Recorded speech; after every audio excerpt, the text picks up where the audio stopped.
네, 오늘도 이렇게 말씀 앞에 나오신 여러분들을 주님의 이름으로 축복합니다. 오늘 우리는 매일 성경 순서에 따라 사무엘상 20장 말씀을 살펴볼 것입니다. 오늘 우리가 살펴볼 사무엘상 20장 말씀에는 사울 왕의 위협으로부터 자신의 생명을 구하기 위해 라마나요스를 도망쳐 나와 요나단을 찾아와 도움을 구하는 다윗의 모습이 등장합니다. 사무엘상 20장 1절은 이렇게 시작합니다. 다윗이 라마나요스에서 도망하여 요나단에게 이르되. 앞선 사무엘상 19장 말씀을 보면 다윗은 라마나요스에서 사무엘 선지자와 함께 생활하게 됩니다. 사실 그곳도 다윗이 사무엘 왕을 피해 온 곳이었습니다. 라마나요스에 머물면서 다윗은 자신을 죽이려고 하는 사울 왕으로부터 하나님께서 강권적으로 역사하셔서 기적적인 방법을 통해 그를 보호하시는 것들을 경험합니다. 사울이 다윗을 찾기 위해 신하들을 보냈을 때 하나님께서는 그들이 예언을 하게 하는 아주 독특한 방식을 통해 다윗을 찾지 못하게 하시고요. 사울 왕이 직접 라마나요스로 다윗을 찾으러 왔을 때조차 하나님께서 사울에게 예언을 하게 하심으로 그가 다윗을 찾지 못하게 하십니다. 다윗을 보호하시기 위해 하나님께서 직접적으로 개입하셔서 초자연적인 방법으로 그를 보호하신 것입니다. 하지만 하나님의 보호하심에도 불구하고 다윗은 두려움에 떨기 시작했습니다. 그래서 그는 오늘 본문이 이야기하는 것처럼 라마나요스를 도망쳐 나와 자신의 친구 요나단에게 찾아가 도움을 요청합니다. 요나단을 만난 다윗은 기다렸다는 듯이 격양된 어조로 요나단에게 이야기합니다. 본문 1절 하반절에서 다윗은 이렇게 말합니다. 내가 무엇을 하였으며 내 죄악이 무엇이며 내 아버지 앞에서 내 죄가 무엇이기에 그가 내 생명을 찾느냐. 다윗의 고백을 살펴보면 지금 다윗에게서 온통 자기 자신에 대한 두려움, 염려, 억울함으로 가득한 것을 알 수 있습니다. 다윗은 이렇게 이야기합니다. 내가 도대체 뭘 잘못했냐? 내 죄가 무엇이냐? 내가 네 아버지에게 무엇을 잘못했기에 너희 아버지가 나를 죽이려 하냐? 이 짧은 구절 가운데 나라는 말이 4번이나 반복됩니다. 다윗은 내가 너무 억울하다. 내가 무엇을 잘못했냐? 죄가 뭐길래 나를 이렇게 죽이려고 하냐라는 생각 가운데 지금 그가 자신에게 있는 걱정과 억울함과 불안함을 그가 표현하고 있습니다. 하지만 이 친구였던 요나단, 사울왕의 아들이었던 요나단은 이런 다윗의 심정을, 이런 다윗의 이야기를 쉽게 이해하지 못합니다. 요나단이 경험한 아버지 사울은 다윗이 알고 있던 사울과는 달랐기 때문입니다. 본문 2절은 이렇게 말합니다. 요나단이 그에게 이르되 결단코 아니라 내가 죽지 아니하리라.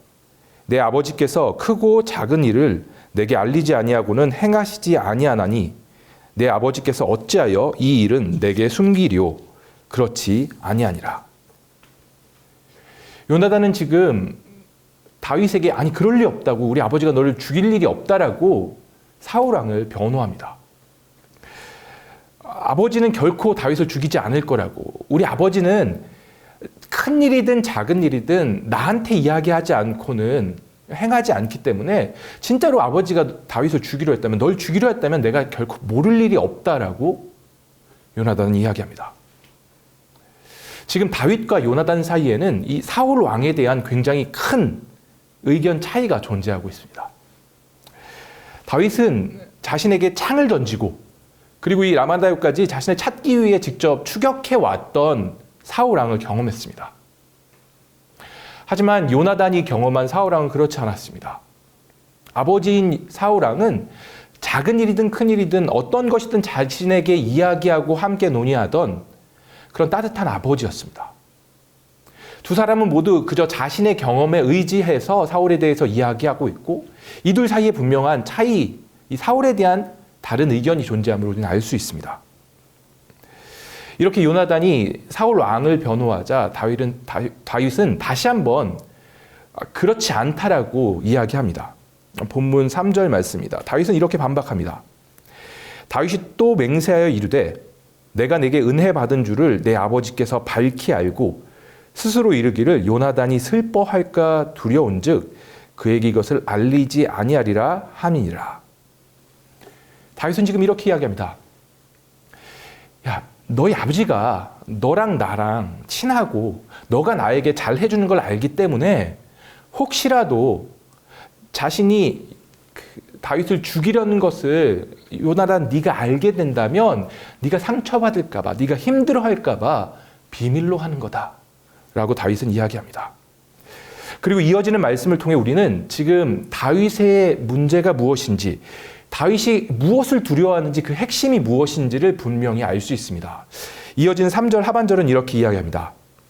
그러나 진실로 여호와의 살아계심과 내 생명을 두고 맹세하노니 나와 죽음의 사이는 한 걸음뿐이니라. 지금 다윗의 걱정과 염려, 두려움의 핵심에는 죽음에 대한 걱정, 죽음에 대한 염려, 죽음에 대한 불안감과 두려움이 있습니다. 다윗은 자신과 죽음 사이가 한 걸음밖에 되지 않는다라고 이야기합니다. 그 죽음이 눈앞에서 아른거리기 때문에, 자신의 눈앞에서 죽음의 그림자가 드리워진 것처럼 보이기 때문에 다윗은 너무나도 큰 불안감 가운데 있습니다. 그래서 그는 사실 라마나요에서 하나님께서 강권적으로 역사하셔서 그를 보호하셨지만 그 하나님의 보호하심이, 함께 하시는 하나님이 잘 보이지 않았습니다. 그래서 지금 그는 눈에 보이지 않는 하나님이 아닌 자신의 눈에 보이는, 자신이 실제적인 도움을 자신에게 실제적인 도움을 줄 것처럼 보여지는 요나단에게 찾아와 지금 자신의 상황을 이렇게 한탄하며 그에게 도움을 구하고 그를 의지하고 있는 것입니다. 5절부터 이어지는 말씀을 살펴보면 다윗은 요나단에게 이 사울의 의중, 사울이 진짜 어떤 생각을 갖고 있는지를 알아볼 수 있는 묘안을 제시합니다. 다윗은 사울 왕과 약속되어 있는 식사 자리에 일부러 참석하지 않기로 합니다. 그리고 요나단에게 부탁합니다. 만약 그 자리에서 사울 왕이 다윗 자신을 찾으면 그 사울 왕에게 다윗이 지금 고향 예루살렘으로 예배드리러 갔습니다라고 거짓말해 줄 것을 부탁합니다. 그가 예배드리러 갔다라고, 고향에 내려갔다라고 거짓말해 줄 것을 부탁합니다. 만약 그러한 요나단의 대답에 대해서 사울이 별것 아니라는 짓이 넘어가면 이게 지금 다윗이 그냥 착각한 거고 잠시 사울이 화났을 뿐이지 죽이려고까지는 안 한다라고 이해하기로 합니다. 그런데 만약 이 요나단의 이야기에 대해서 사울이 화를 내고 그가 어디 있느냐라고 이렇게 화내며 찾는다면 실제로 사울이 다윗을 죽이려고 한다는 그 의중이 있음을 그렇게 이해하겠다라고 서로가 약속을 합니다. 다윗과 요나단은 보다 나아가서 그렇다면 그 사울 왕의 의중을 파악했을 때 이것을 어떻게 떨어져 있는, 숨어 있는 다윗에게 전해줄지에 대해서도 상세하게 계획을 짭니다. 만약에 진짜 사울 왕이 다윗을 죽이겠다라는 의지가 보인다라면 사울이 다윗이 숨어 있는 바위 곁으로 화살을 쏠 텐데 그 바위보다 훨씬 멀리 떨어지도록 화살을 쏘고, 그렇지 않고 사울 왕이 그저 다윗에 대해서 별거 아니게 아무렇지도 않게 이야기하고 그를 죽이려 하지 않는 것으로 파악된다면 다윗이 숨어있는 바위보다 가까이 화살을 쏘고 그 화살을 주우러 갈 아이를 보내겠다라고 이야기합니다. 이렇게 두 사람은 서로 이렇게 사울 왕의 의중을 파악할 수 있는 방법을 만들고 그것을 전달할 암호까지도 이렇게 만들게 됩니다. 오늘 우리는 이처럼 이 사무엘상 20장에 나온 다윗과 요나단의 대화를 중심으로, 그들의 심리 상태를 중심으로 말씀을 살펴보았습니다. 이 본문을 자칫 우리는 마치 이제 다윗과 요나단의 이 아름다운 우정에 대한 이야기로, 그저 그런 이야기로 받아들일 수도 있습니다. 하지만 성경은 다윗과 요나단의 그 사랑과 우정을 표현하기 위해서 오늘의 글을 쓰고 있지 않습니다. 물론 본문에는 다윗과 요나단이 서로를 염려하고 서로를 신뢰하기 위해서 서로를 이해하기 위해서 노력하는 모습들이 그려집니다.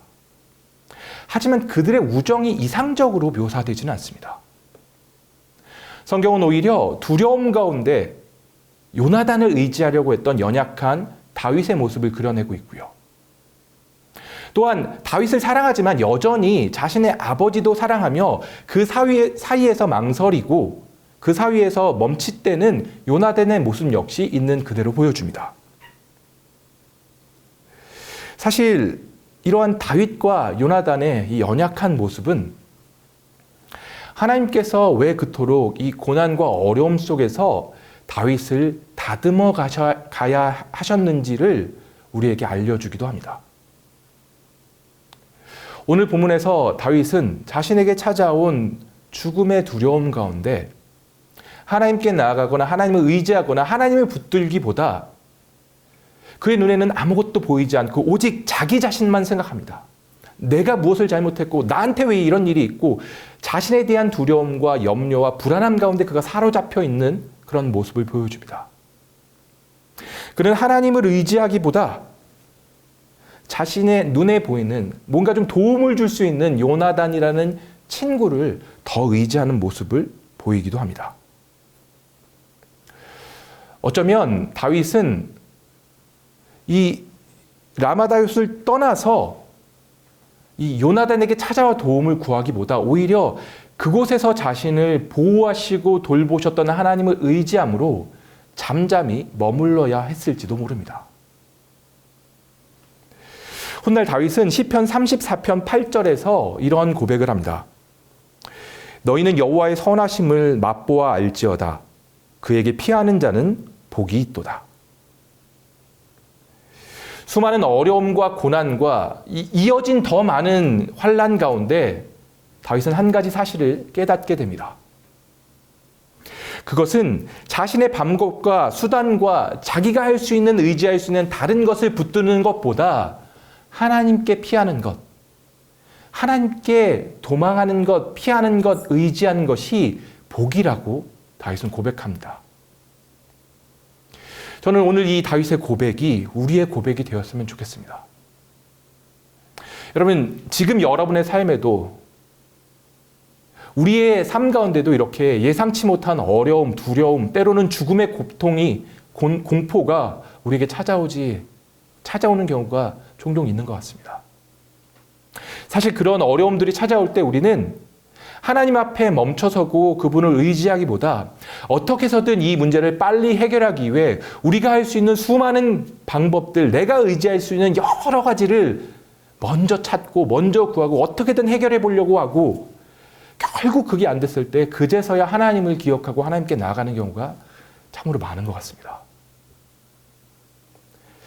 다윗도 마찬가지였습니다.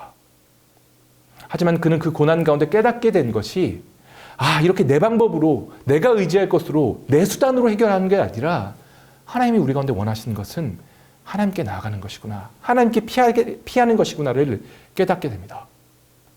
그리고 그는 고난 가운데 고난이 없고 멈추고 모든 것이 평안한 것, 그것이 복이라고 이야기하지 않고요.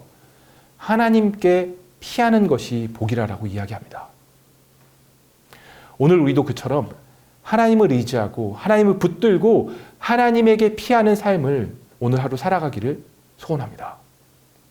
여러분의 삶 가운데 고난이 있다면, 어려움이 있다면, 깨어진 관계로 인해 혹은 경제적 문제로 인해 어렵다면 그 문제에 집중하기보다 그 문제를 가지고 하나님께 나아가시고 우리를 안으시고 우리를 보살피시고 우리와 함께 하시는 그 하나님의 곁에서 그 하나님 안에서 쉼을 얻고 그 고난을 피해가는 역사를 경험하게 되시기를 주님의 이름으로 축복합니다.